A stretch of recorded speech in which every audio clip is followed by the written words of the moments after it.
여러분, 지난주에 저를 찾아오신 분이 한 분 계셨습니다. 경상북도 구미에 사시는 조병철 선생님이셨는데요. 올해 69이신 분입니다. 젊은 시절에는 공장에서 수십 년을 일하셨고 퇴직하신 지도 이제 몇 년이 지나셨습니다. 처음 들어오셨을 때부터 얼굴이 어두우셨어요. 자리에 앉으시더니 한참 말씀을 못 하셨습니다. 그러다가 아주 조용한 목소리로 이렇게 말씀하셨습니다. 저 요즘 밤에 잠을 못 잡니다. 통장 생각만 하면 가슴이 답답해서요. 저는 그 말을 듣는 순간 마음이 참 무거워졌습니다. 왜냐하면 조병철 선생님 같은 분들을 저는 너무나 많이 만나기 때문입니다. 얼굴도 다르고 살아온 곳도 다르지만 그 눈빛만큼은 모두 같습니다. 앞으로의 시간이 두렵다는 눈빛입니다. 여러분, 오늘 저는 바로 그 두려움에 대해 이야기하고 싶습니다. 노후의 돈 걱정, 이것이 오늘의 주제입니다. 많은 분들이 예순이 넘으면서 이상하게도 돈 생각을 더 많이 하게 됩니다. 젊을 때는 바쁘게 살다 보니 오히려 별 생각 없이 지냈는데 시간이 생기고 나니 오히려 마음속에서 불안이 자라기 시작합니다. 통장에 있는 숫자가 충분한지, 앞으로 몇 년을 버틸 수 있는지, 갑자기 몸이 아프면 어떻게 될지 이런 생각들이 밤마다 파고듭니다. 오늘 이 영상에서 저는 여러분께 5가지를 말씀드리겠습니다. 첫째, 여러분이 느끼는 그 불안이 왜 생겨나는지. 둘째, 우리가 노후에 실제로 필요한 돈이 얼마인지. 셋째, 연금이라는 흐름이 삶에서 얼마나 중요한지. 넷째, 돈을 현명하게 지키는 방법. 그리고 다섯째, 노후에 진짜 중요한 것이 무엇인지입니다. 끝까지 함께 해주시면 오늘 밤만큼은 조금 더 가벼운 마음으로 주무실 수 있으실 겁니다.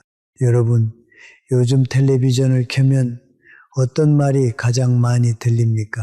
노후에는 최소 3억이 있어야 합니다. 어떤 전문가는 5억, 어떤 사람은 10억을 이야기합니다. 뉴스에서도 재테크 프로그램에서도 비슷한 말이 반복됩니다. 이 말을 계속 듣다 보면 마음이 점점 무거워집니다. 가슴이 내려앉는 것 같습니다.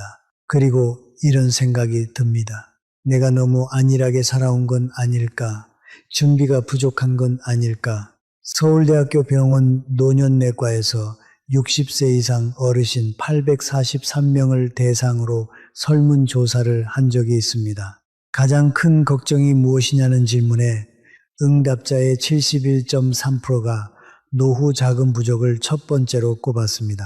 그런데 흥미로운 사실이 있었습니다. 실제로 생활하는데 어려움이 있다고 답한 분들은 전체의 28.4%에 불과했습니다. 나머지 42.9%는 실제 생활에는 별 어려움이 없는데도 노후 자금이 걱정된다고 했습니다. 어떻게 이런 일이 생기는 걸까요? 여러분, 이것이 바로 오늘 제가 여러분과 나누고 싶은 핵심입니다. 불안이라는 것은 현실보다 훨씬 크게 자랍니다. 특히 기준이 없을 때 그 불안은 걷잡을 수 없이 커집니다. 조병철 선생님도 그랬습니다. 저와 이야기를 나누다 보니 실제로 생활비가 크게 부족한 상황이 아니었습니다. 연금도 나오고 있었고 저축도 있었습니다.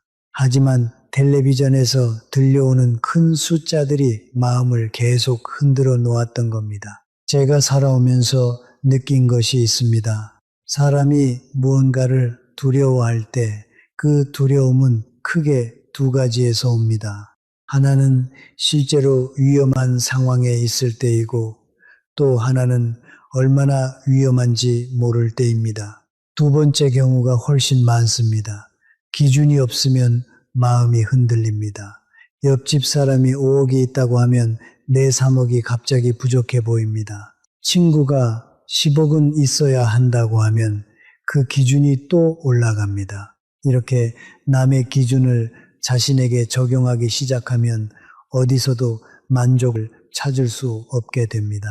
성남에 사시는 홍영희 선생님이라는 분이 계십니다. 올해 62살이시고 오랫동안 직장을 다니셨던 분입니다. 그분은 퇴직하고 나서 친구들 모임에 나갔다가 마음이 뒤집혔다고 하셨습니다. 어떤 친구는 아파트 2채를 가지고 있다고 했고, 어떤 친구는 남편 연금이 월 200만 원이 넘는다고 했습니다. 집에 돌아오는 버스 안에서 홍영희 선생님은 펑펑 우셨다고 합니다. 내가 뭘 잘못 살았나 싶어서요. 그런데 여러분, 홍영희 선생님의 실제 생활이 부족한 건 아니었습니다. 오히려 친구들보다 더 건강하게 활동적으로 사시는 분이었습니다. 비교가 행복을 앗아간 것이었습니다. 사람은 나이가 들수록 시간이 많아집니다. 젊을 때는 바빠서 비교할 겨를도 없었습니다. 하지만 은퇴 후에는 시간이 생기고 그 시간에 다른 사람의 삶을 더 많이 들여다보게 됩니다. 텔레비전, 유튜브, 지인들과의 대화, 이 모든 곳에서 비교가 쏟아져 들어옵니다. 우리가 진짜 두려워해야 할 것은 돈이 부족한 현실이 아닐 수도 있습니다. 비교가 만들어낸 불안, 그것이 더 큰 문제일 수 있습니다. 그렇다면 어떻게 해야 할까요? 가장 먼저 해야 할 일은 남의 기준에서 벗어나는 것입니다. 3억이 필요하다, 5억이 필요하다는 말은 누군가의 평균에서 나온 숫자입니다. 여러분의 삶은 그 평균과 다릅니다. 서울에 사는 사람과 지방에 사는 사람의 생활비가 다르고 자녀가 있는 분과 없는 분의 상황이 다릅니다. 중요한 것은 내가 한 달에 얼마나 쓰며 살아가느냐입니다. 그 질문부터 시작해야 합니다. 여러분, 나이가 들수록 삶은 점점 단순해집니다. 이것은 제가 오랫동안 사람들의 삶을 지켜보면서 확실히 느낀 것입니다. 젊을 때는 생활의 영역이 넓습니다. 직장에 나가야 하니 옷도 필요하고 교통비도 들고 사람을 만나는 비용도 생깁니다. 아이들 교육비도 있고 부모님 용돈도 챙겨야 합니다. 정말 이곳저곳으로 돈이 흘러나갑니다. 그런데 70이 되면 어떻게 달라질까요? 직장을 떠나면서 출퇴근 비용이 사라집니다. 직장에서 입던 옷을 더 이상 사지 않아도 됩니다. 아이들은 이미 자랐습니다. 생활의 중심이 집과 가까운 동네로 좁혀집니다. 아침에 동네를 천천히 걷고 시장에서 필요한 것만 조금 사오고 오후에는 친구를 만나 차를 한 잔 마십니다.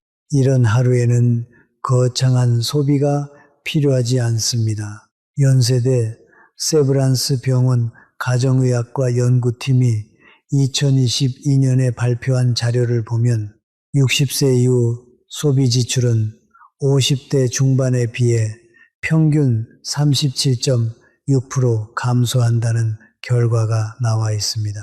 억지로 아끼기 때문이 아닙니다. 삶의 방식 자체가 달라지기 때문입니다. 활동이 줄어들고 새로운 것을 계속 사려는 욕심도 자연스럽게 줄어듭니다. 오히려 오래 쓰던 물건이 더 익숙하고 편안하게 느껴집니다. 저의 지인 중에 청주에 사시는 장순옥 선생님이라는 분이 계십니다. 72살이시고 오랫동안 은행에서 일하셨던 분입니다. 10년 넘게 고혈압을 관리하고 계신 분이기도 합니다. 그분이 은퇴 직후에는 노후 생활비가 얼마나 들지 무서워서 계산도 못했다고 하셨습니다. 그런데 막상 생활해 보니 달랐습니다. 한 달 생활비를 실제로 기록해 보니 120만 원 정도면 충분히 살 수 있었습니다. 젊을 때와 비교하면 훨씬 줄어든 금액이었습니다. 처음에는 믿기지 않았다고 하셨습니다. 그런데 그게 현실이었습니다. 여러분, 그렇다면 실제로 여러분의 한 달 생활은 어떻게 이루어지고 있습니까? 집에서 나가는 관리비, 전기세, 가스비가 있습니다. 하루 3끼를 드시는 식비가 있습니다. 가끔 병원에 가시는 비용과 약값이 있습니다. 휴대전화 요금, 그리고 친구를 만나 차 한 잔 마시는 작은 즐거움도 있습니다. 이런 것들을 모두 더해보면 실제로 얼마가 되는지 한번 생각해 보십시오. 아마 많은 분들이 처음 막연하게 생각했던 것보다 훨씬 현실적인 숫자를 발견하게 되실 겁니다. 한 달 생활비가 예를 들어 150만 원이라고 해봅시다. 이 금액을 1년으로 계산하면 800만 원입니다. 만약 20년을 산다면 3억 6천만 원이 필요합니다. 처음에는 큰 숫자처럼 보입니다. 하지만 여기서 아주 중요한 것을 빠뜨렸습니다. 바로 매달 들어오는 연금입니다. 이 부분을 함께 생각해 보면 그림이 완전히 달라집니다. 여러분, 연금 이야기를 해보겠습니다. 많은 분들이 노후를 이야기할 때 통장에 모여 있는 돈만 떠올립니다. 그리고 그 숫자가 줄어들까봐 걱정합니다. 하지만 삶은 한 번에 큰 돈이 드는 것이 아닙니다. 삶은 매달 흘러갑니다. 그래서 중요한 것은 매달 들어오는 돈의 흐름입니다. 젊은 시절 우리는 열심히 일하며 사회에 기여했습니다. 그 오랜 시간 속에서 국민연금이라는 제도가 우리를 위해 쌓여갔습니다. 이제 그 연금이 매달 통장으로 들어옵니다. 어떤 분들은 국민연금에 기초연금까지 합산하면 매달 80만 원에서 120만 원 사이를 받고 계십니다. 물론 사람마다 다릅니다. 하지만 중요한 것은 그 돈이 매달 끊기지 않고 들어온다는 사실입니다. 조병철 선생님 이야기로 돌아가겠습니다. 처음 저를 찾아오셨을 때 그분은 통장 잔액만 바라보며 불안해하고 계셨습니다. 저는 조심스럽게 물었습니다. 선생님, 연금은 얼마나 받고 계십니까? 그분은 잠깐 생각하시더니 국민연금 73만 원에 기초연금 33만 원을 합쳐서 106만 원 정도 된다고 하셨습니다. 저는 그분과 함께 생활비를 계산해 보았습니다. 식비, 공과금, 병원비, 작은 여가비까지 모두 더해보니 한 달에 약 140만 원 정도가 필요하셨습니다. 그렇다면 실제로 통장에서 보충해야 할 돈은 얼마일까요? 34만 원입니다. 처음에 막연하게 느꼈던 그 거대한 불안과 비교하면 얼마나 현실적인 숫자입니까? 그 계산을 마쳤을 때 조병철 선생님 얼굴에 처음으로 미소가 생겼습니다. 연금이 중요한 이유가 하나 더 있습니다. 그것은 시간이 지나도 계속 들어온다는 것입니다. 통장에 있는 돈은 쓸수록 줄어들지만 연금은 살아있는 한 계속 들어옵니다. 이것은 마치 작은 샘물과 같습니다. 물이 조금씩 흐르더라도 멈추지 않고 계속 흐르면 결국 큰 도움이 됩니다. 사람의 마음은 예측할 수 있을 때 편안해집니다. 매달 일정한 날에 돈이 들어온다는 사실 자체가 마음에 안정을 줍니다. 그 안정감은 단순한 금액 이상의 의미를 가집니다. 여러분, 이제 더 구체적인 계산을 해보겠습니다. 한 달 생활비가 150만 원이고 연금으로 100만 원이 들어온다고 가정해 봅시다. 매달 부족한 금액은 50만 원입니다. 이것을 1년으로 계산하면 600만 원입니다. 20년이면 1억 2천만 원입니다. 처음에 3억, 5억을 이야기할 때와는 완전히 다른 그림입니다. 게다가 나이가 들수록 생활비는 줄어드는 경향이 있습니다. 75이 넘으면 활동이 더 줄어들고 소비도 함께 줄어듭니다. 그러니 20년 내내 똑같은 금액이 필요한 것도 아닙니다. 물론 이 계산은 사람마다 다를 수 있습니다. 어떤 분은 생활비가 더 들 수도 있고 연금이 조금 더 적을 수도 있습니다. 하지만 중요한 것은 계산의 방법입니다. 막연한 큰 숫자를 두려워하는 대신 자신의 실제 생활을 기준으로 하나씩 계산해 보는 것입니다. 그 순간 불안은 구체적인 숫자가 되고 구체적인 숫자는 생각보다 훨씬 현실적입니다. 불면증으로 고생하시는 분들 이야기를 자주 듣습니다. 천안에 사시는 서영순 선생님이라는 분이 계십니다. 66살이시고 예전에 약사로 일하셨던 분입니다.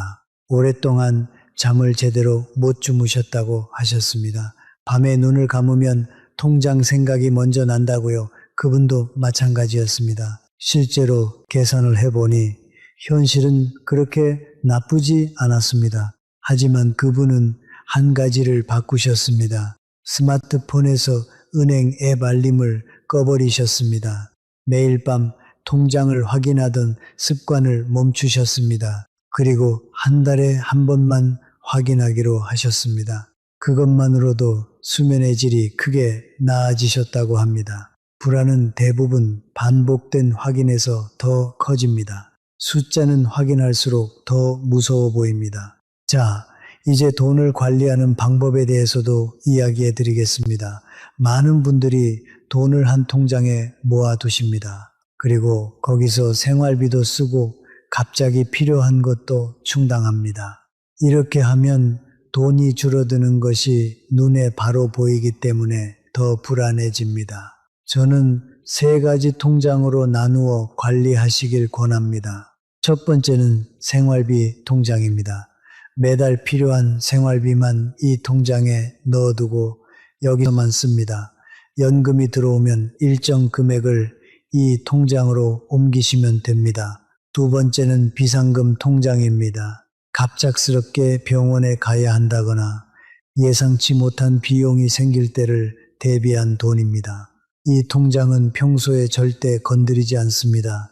정말 필요할 때만 씁니다. 비상금이 준비되어 있다는 사실 자체가 마음에 큰 안정감을 줍니다. 마치 길을 걸을 때 난간이 있으면 마음이 편안해지는 것처럼 말입니다. 세 번째는 여유 자금 통장입니다. 생활비와 비상금을 빼고 남은 돈을 여기에 보관합니다. 이 돈은 당장 쓰지 않아도 되는 돈입니다. 중요한 것은 이 3번째 통장의 돈을 욕심 때문에 위험한 곳에 넣지 않는 것입니다. 제가 여러 어르신들을 만나면서 가장 안타까웠던 순간이 있습니다. 평생 성실하게 모아온 돈을 한순간의 욕심 때문에 잃어버리시는 경우였습니다.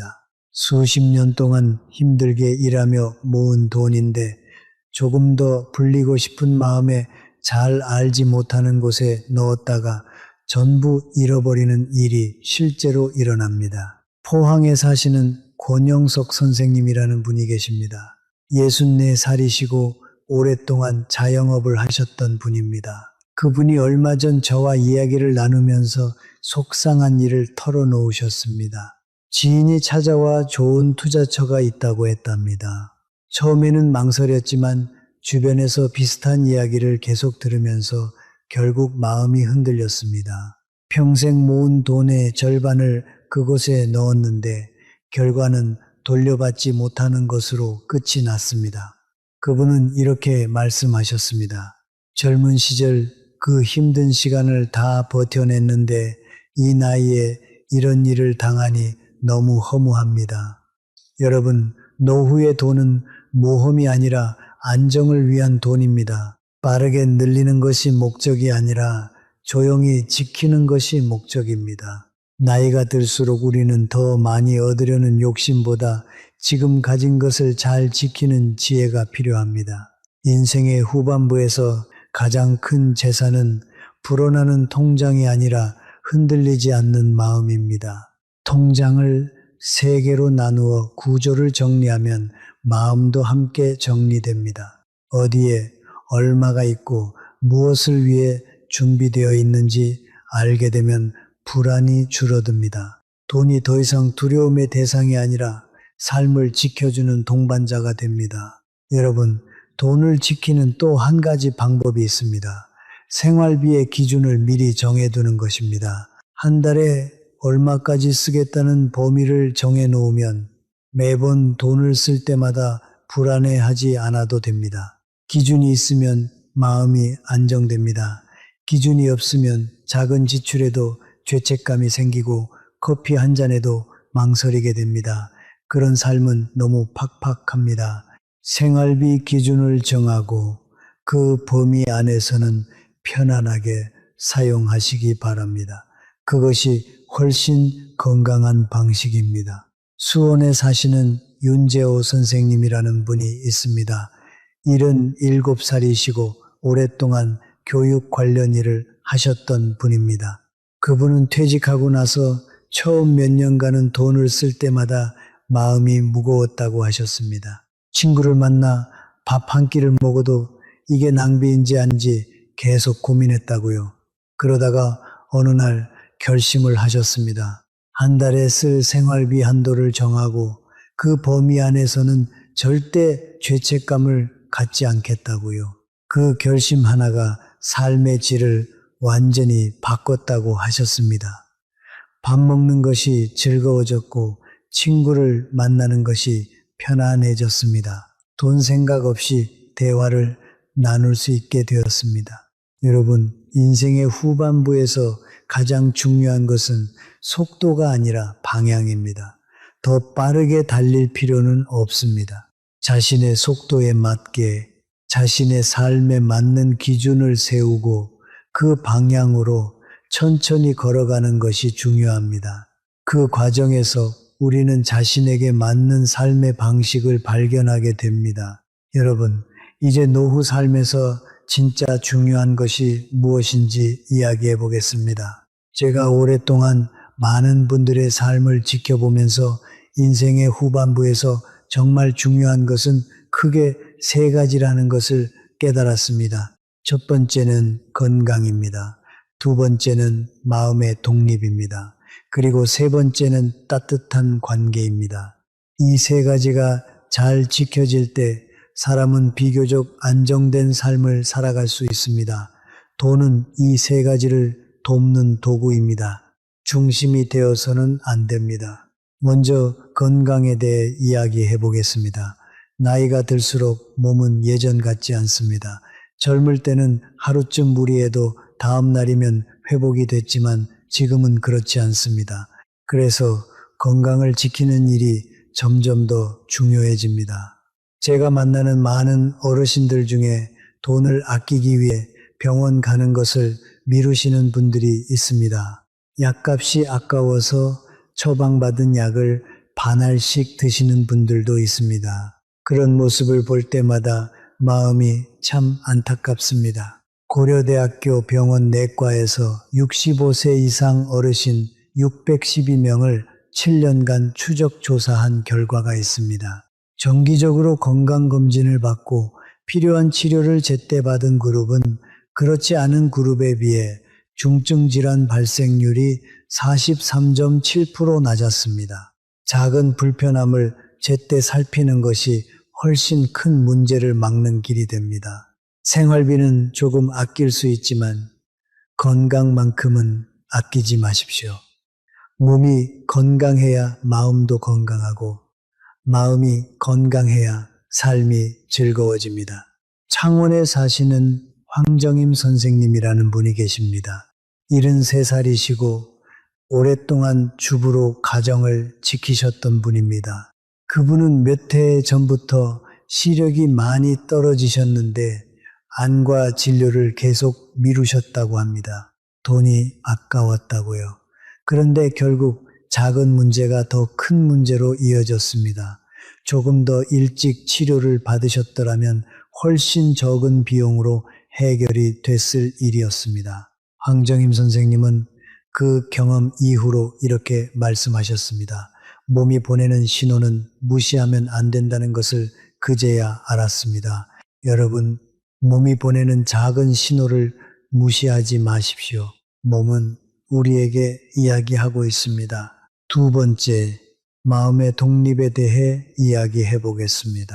많은 어르신들이 나이가 들면서 자녀를 떠올립니다. 혹시 내가 힘들어지면 자녀에게 짐이 되는 건 아닐까 하는 걱정을 하기도 하고 또는 자녀가 도와줄 것이라고 기대하기도 합니다. 둘 다 무거운 생각입니다. 저는 부모와 자녀 사이에서 가장 아름다운 관계는 서로의 삶을 존중하는 관계라고 생각합니다. 부모는 부모의 삶을 살아가고 자녀는 자녀의 삶을 살아갑니다. 서로 필요할 때 손을 내밀 수 있지만 기본적인 생활의 책임은 각자의 몫으로 두는 것이 좋습니다. 요즘 젊은 세대도 정말 힘들게 살고 있습니다. 일하고 가정을 꾸리고 아이를 키우며 자신들의 노후도 준비해야 합니다. 그 상황에서 부모까지 전적으로 책임져야 한다는 부담은 서로를 힘들게 할 수 있습니다. 서울에 사시는 김철수 선생님이라는 분이 계십니다. 65살이시고 오랫동안 직장 생활을 하신 분입니다. 그분의 아들 내외가 한 번은 이런 말을 했다고 합니다. 아버지가 스스로 잘 지내시는 모습을 보면 정말 마음이 놓입니다.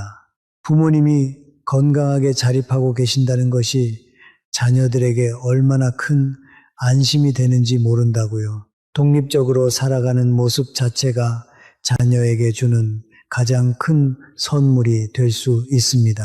마음의 독립이란 단순히 돈을 스스로 관리하는 것만이 아닙니다. 자신의 하루를 스스로 채울 수 있는 것, 무언가에 자신만의 의미를 찾는 것, 다른 사람의 시선에 흔들리지 않는 것, 이런 것들이 마음의 독립입니다. 그리고 이것은 돈보다 훨씬 귀한 자산입니다. 세 번째는 따뜻한 관계입니다.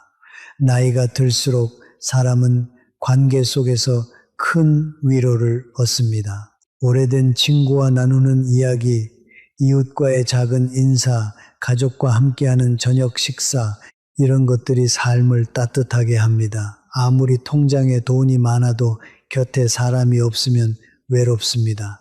외로움은 건강에도 큰 영향을 줍니다.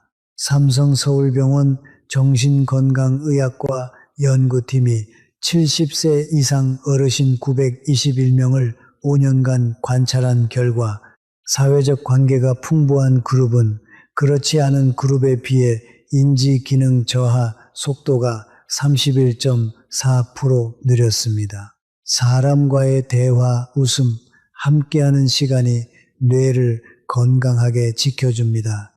관계는 돈으로 살 수 있는 것이 아닙니다. 하지만 삶을 가장 풍요롭게 만들어주는 것 중 하나입니다. 전주에 사시는 윤정희 선생님이라는 분이 계십니다. 65살이시고 몇 년 동안 남편 간병을 하시다가 지금은 혼자 지내고 계신 분입니다. 처음에는 혼자라는 사실이 너무 힘드셨다고 합니다. 아무도 없는 집으로 돌아오면 눈물이 났다고요. 그런데 그분이 변화를 만든 계기가 하나 있었습니다. 동네 복지관에서 하는 작은 프로그램에 한번 나가 보셨던 겁니다. 처음에는 어색했지만 서너 번 나가다 보니 같은 처지의 분들을 만나게 되었고 지금은 그 모임이 삶의 큰 기쁨이 됐다고 하셨습니다. 작은 인연이 삶을 바꿔놓을 수 있습니다. 여러분, 동네 복지관이나 주민센터에는 생각보다 다양한 프로그램이 있습니다. 운동 프로그램도 있고 취미 활동도 있고 식사를 함께 나누는 시간도 있습니다. 이런 공간은 단순히 비용을 줄여주는 것이 아니라 마음을 나눌 수 있는 공간이기도 합니다. 도서관도 마찬가지입니다. 조용히 책을 읽거나 음악을 들으며 하루를 보낼 수 있습니다. 이런 공간들이 삶을 풍요롭게 만들어줍니다. 그리고 이런 것들은 큰 돈이 필요하지 않습니다. 여러분, 저는 오늘 이야기의 마지막에서 아주 오래전에 들었던 한마디를 떠올립니다. 사람이 가진 것이 많아서 부자가 되는 것이 아니라 바라는 것이 적어서 부자가 되는 것이다. 그 말을 처음 들었을 때 저는 그 의미를 깊이 이해하지 못했습니다. 하지만 세월이 흐르면서 그 말이 얼마나 깊은 뜻을 담고 있는지 조금씩 알게 되었습니다. 나이가 들수록 삶에서 정말 필요한 것은 생각보다 많지 않습니다. 먹을 것이 있고 머물 곳이 있고 이야기를 나눌 사람이 있다면 삶의 중요한 조건은 이미 갖춰진 것입니다. 그 위에 더 많은 것을 쌓으려 할수록 마음은 무거워집니다. 하지만 필요한 만큼만 가지고 살면 마음이 훨씬 가벼워집니다. 안동에 사시는 오복순 선생님이라는 분이 계십니다. 77살이시고 오랫동안 농사를 지으셨던 분입니다. 무릎 인공관절 수술을 하신 뒤로 거동이 조금 불편하시지만 그분의 얼굴에는 늘 편안한 미소가 있습니다. 어느 날 제가 조심스럽게 여쭤보았습니다. 생활이 힘들지 않으십니까? 그분은 웃으시면서 이렇게 말씀하셨습니다. 아침에 일어나면 하늘이 보이고 마을 친구들이 있으니 나는 충분합니다. 그 말 한마디에 저는 많은 것을 느꼈습니다. 충분함을 아는 마음, 그것이 진짜 부유한 마음입니다. 여러분, 지금 여러분이 지금까지 걸어온 삶을 한번 생각해 보십시오. 아침 일찍 일어나 일을 하러 나갔고 늦은 밤까지 가족을 위해 애쓰셨습니다. 자녀를 키우기 위해 허리띠를 졸라 매셨고 부모님을 모시며 책임을 다하셨습니다. 그 시간들은 결코 가벼운 시간이 아니었습니다. 그 오랜 헌신이 있었기에 지금 이 자리에 계신 겁니다. 그러니 이제는 자신을 조금 더 따뜻하게 대해 주셔도 됩니다. 커피 한 잔을 마시고 싶으면 마셔도 됩니다. 친구를 만나 이야기를 나누고 싶으면 나가도 됩니다. 마음이 가고 싶은 곳이 있다면 천천히 걸어가 보셔도 좋습니다. 여러분이 쓰는 작은 돈은 단순한 소비가 아닙니다. 삶을 따뜻하게 만드는 시간입니다. 친구와 함께 마시는 차 한 잔, 공원 벤치에 앉아 나누는 이야기, 가까운 곳으로 떠나는 작은 나들이, 이런 것들이 삶의 기억을 만들어 줍니다. 오늘 제가 여러분께 드리고 싶은 이야기를 정리해 드리겠습니다. 첫째, 노후 불안의 상당 부분은 실제 현실보다 남의 기준에서 비롯됩니다. 자신의 생활을 기준으로 돌아보십시오. 둘째, 나이가 들수록 생활비는 자연스럽게 줄어듭니다.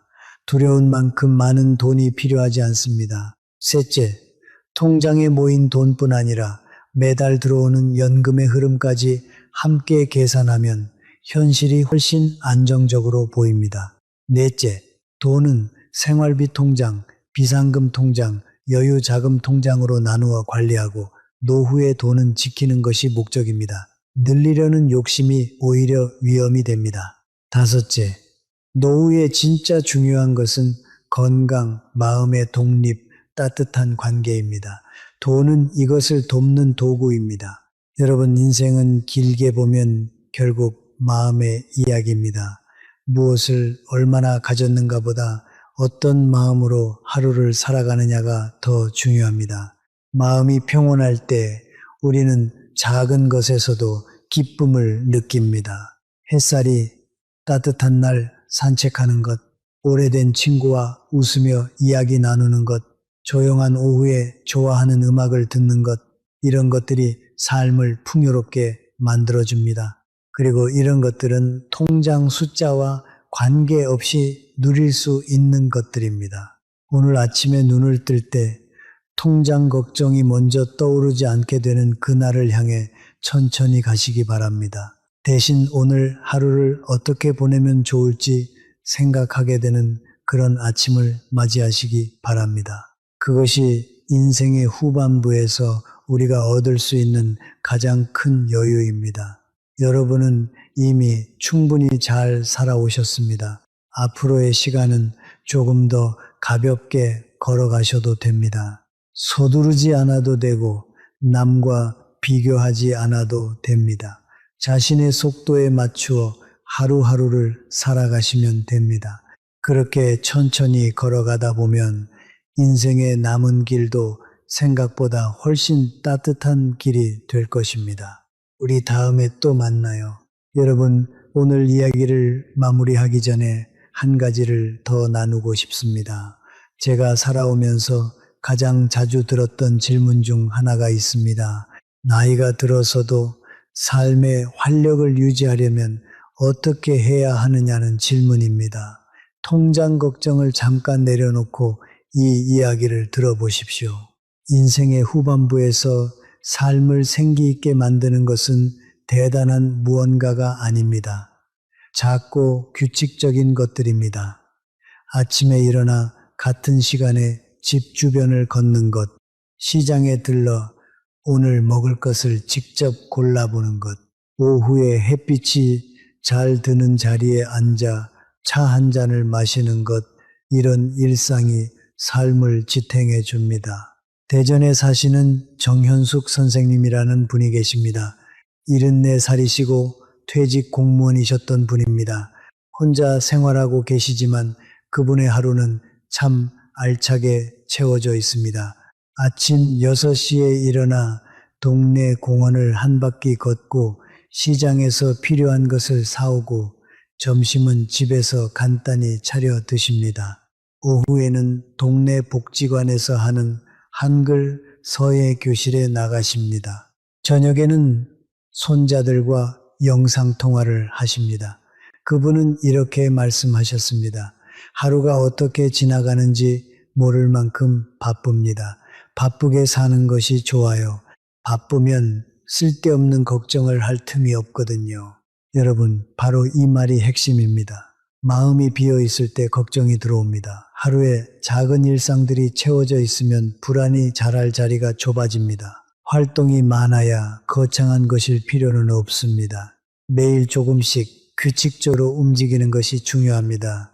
몸이 움직이면 마음도 함께 살아납니다. 서울 아산병원 노인의학과에서 발표한 자료에 따르면 65세 이상 어르신 중 규칙적인 활동 패턴을 유지하는 그룹은 그렇지 않은 그룹에 비해 우울증 상 발생률이 38.9% 낮았습니다.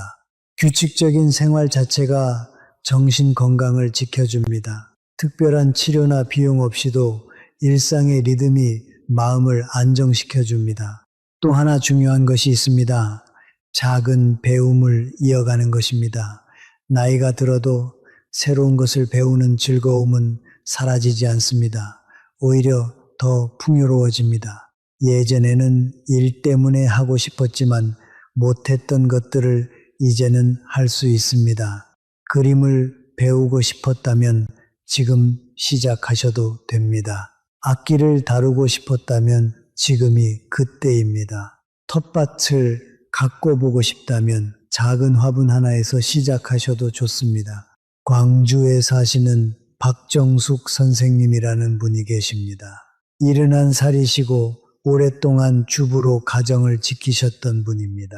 오래된 허리 통증이 있으셨지만 그분의 눈빛은 언제나 반짝였습니다. 몇 해 전부터 작은 텃밭을 가꾸기 시작하셨는데 그 텃밭이 삶의 큰 기쁨이 됐다고 하셨습니다. 상추 한 포기, 방울토마토 몇 개를 직접 기르고 수확하면서 마음이 얼마나 풍요로워지는지 모른다고요. 내가 키운 채소로 만든 밥상이 세상에서 제일 맛있다고 웃으셨습니다.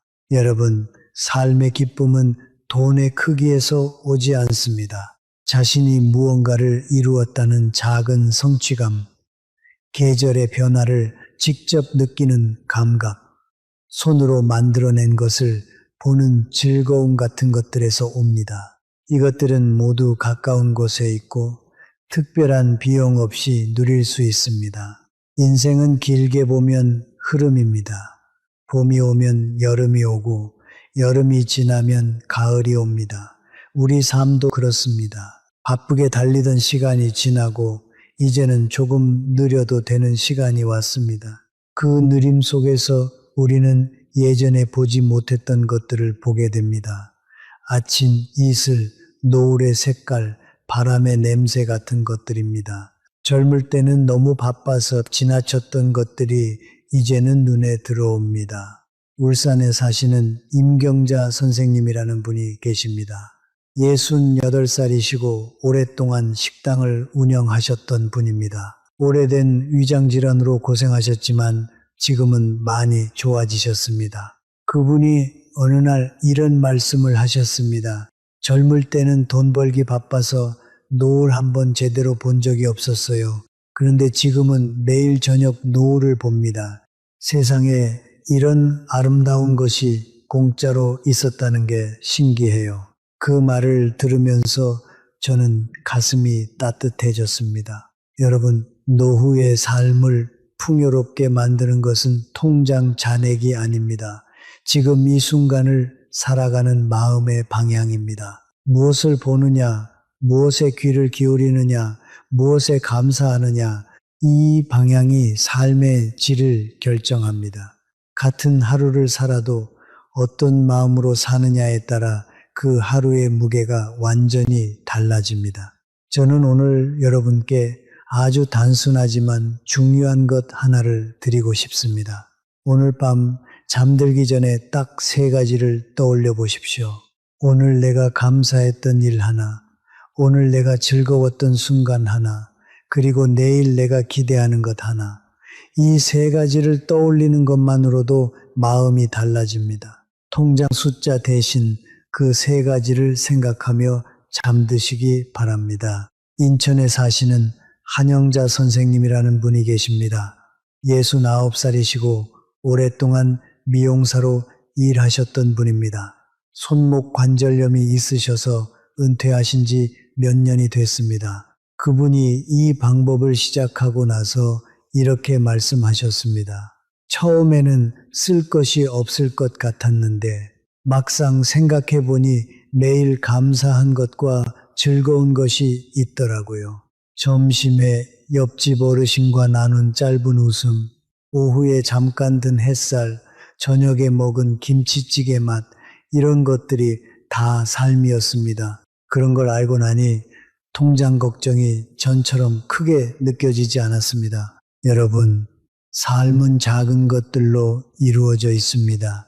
그리고 그 작은 것들이 쌓여 우리의 하루가 되고 그 하루가 쌓여 우리의 삶이 됩니다. 어떤 하루도 헛된 날이 없습니다. 오늘도 여러분이 숨을 쉬고 눈을 뜨고 이렇게 살아있다는 사실 자체가 이미 충분한 이유입니다. 마지막으로 다시 한번 강조해 드리겠습니다.